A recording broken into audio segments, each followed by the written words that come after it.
Hello बच्चों, welcome to MS classes. आज के इस वीडियो में हम लोग पढ़ने वाले हैं 12th क्लास फिजिक्स का एक बहुत ही इंपॉर्टेंट सा सिंबल के बारे में। आइए हम लोग देखते हैं।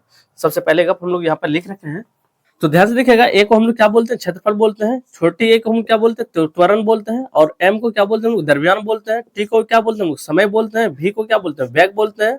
और एफ रहेगा तो उसको बल से दिखाएंगे। और उसके बाद जहाँ डब्ल्यू रहेगा उसको कार्य कहेंगे। और जहाँ पर आई रहेगा उसको विद्युत धारा कहेंगे।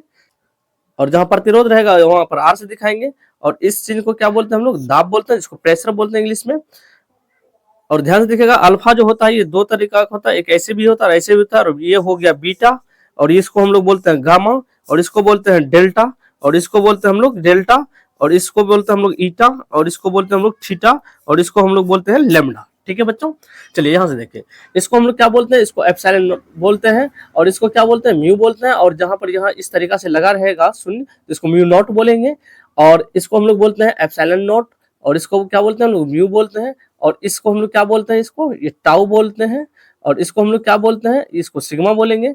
ये हो गया ये सिग्मा, इसको भी सिग्मा ही कहते हैं। और इसको क्या बोलते हैं? ये साई हो गया। ये क्या हो गया? फाई हो गया।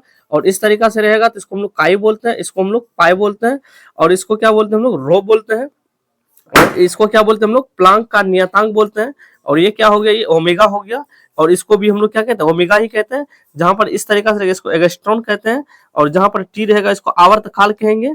और जहां पर इस तरीका से रहेगा इसको आवर्ती कहेंगे। और जहां पर जी रहेगा इसको गुरुत्वीय त्वरण कहेंगे। और जहां पर कैपिटल जी रहेगा इसको सार्वत्रिक गुरुत्वाकर्षण नियंत्रण कहेंगे। और इसको जहां के ई रहेगा इसको क्या बोलते हैं? हम लोग गतिज ऊर्जा कहते हैं। और ये शायद आवेश आपको यहाँ पर नहीं दिखाई दे रहा होगा, तो आवेश को हम लोग क्या बोलते हैं? क्यू से दिखाते हैं। हम लोग यहाँ पे लिख देते हैं, ये आवेश जो हो इसको हम लोग आवेश बोलते हैं। और इंग्लिश में इसको चार्ज बोलते हैं। ठीक ठीक, तो यहाँ तक किसी को दिक्कत नहीं होगा। आइए हम लोग कांस्टेंट वैल्यू को देखते हैं। मूल आवेश का कांस्टेंट वैल्यू होता है 1.6 × 10⁻19 कूलम होता है।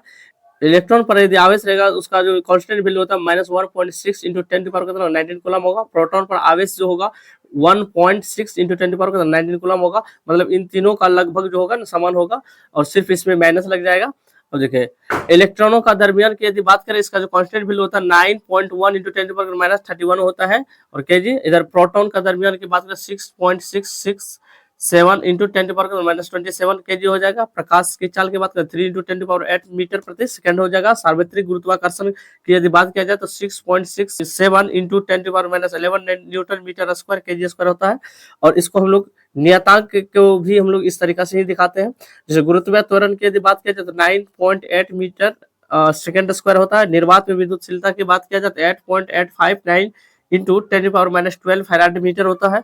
और निर्वात की चुंबकीयशीलता की यदि बात किया जाए तो म्यू नॉट इसको हम लोग बोलते हैं। तो इसका 4 पाई इंटू 10⁻7 हेनरी मीटर होता है। और अवोगाद्रो का संख्या की बात किया जाए 6.02 इंटू 10⁻23 होता है प्रति मोल।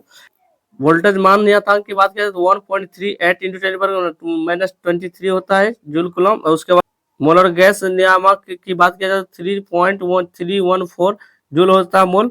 और यहाँ पर यदि अल्फा कण आवेश की बात करें 3.2 इंटू 10⁻19 कूलम होता है। कांच का अपवर्तनांक की बात किया जाए तो 3/2 और या 1.5 होता है। जल में प्रकाश के अपवर्तन की बात किया जाए तो 4/3 होता है।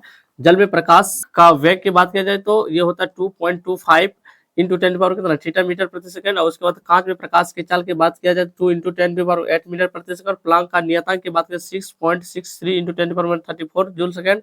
रीडबर्ग नियतांक की बात किया जाए तो 1.097 इंटू 10�7 मीटर होता है। कूलम्ब बल नियतांक की बात किया जाए इसका 9 इंटू 10⁻19 न्यूटन मीटर स्क्वायर होता है। पृथ्वी के दरमियान की बात किया जाए 5.95 इंटू 10⁻24 होता है। पृथ्वी की औसत की त्रिज्या की बात किया जाए 6.37 इंटू 10⁻6 मीटर होता है। और वायुमंडलीय दाब का 1.05 न्यूटन मीटर स्क्वायर होता है। पाई का वैल्यू 22/7 अर्थात कह सकते हैं इसको 3.1415 होता है। बस इतना। तो उम्मीद करता है आपको ये समझ में आ गया होगा। तो आप इसका एक स्क्रीनशॉट ले लीजिए। और उम्मीद करता है आपको ये वीडियो अच्छा भी लगा हो। तो अच्छा लगा है तो दोस्तों में शेयर करें और लाइक करें। इस चैनल पहली बार है सब्सक्राइब जरूर करें। एमएस क्लासेस आज की इस वीडियो को यहीं पर रखते हैं। मिलता है नेक्स्ट वीडियो के साथ। थैंक्स।